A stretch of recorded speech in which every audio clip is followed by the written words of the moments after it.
امر بالمعروف و نہی عن المنکر اللہ کا حکم ہے قرآن میں. مسلمانوں کو اللہ حکم دیتا ہے کہ تم نے اچھائی کے ساتھ کھڑے ہونا ہے اور برائی اور بدی کے خلاف کھڑے ہونا ہے، اور اس سے ایک معاشرہ زندہ رہتا ہے. کھلے عام ساری عوام کے سامنے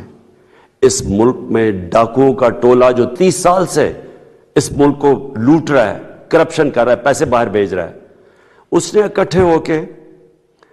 پبلک ریپرزینٹیوز یعنی پبلک کے نمائندے جو پارلیمنٹیرینز ہوتے ہیں ان کی ضمیر کی قیمتیں لگائی ہیں، ان کو خرید رہے ہیں، کھلے عام خرید رہے ہیں. میں یہ چاہتا ہوں کہ ساری میری قوم 27 تاریخ کو میرے ساتھ نکلے صرف ایک پیغام دینے کے لیے کہ ہم بدی کے ساتھ نہیں ہیں، ہم بدی کے خلاف ہیں. ہم اس ملک میں یہ جو جرم ہو رہا ہے ملک کی جمہوریت کے خلاف، قوم کے خلاف، عوام کے خلاف، کہ آپ چوری کے پیسے سے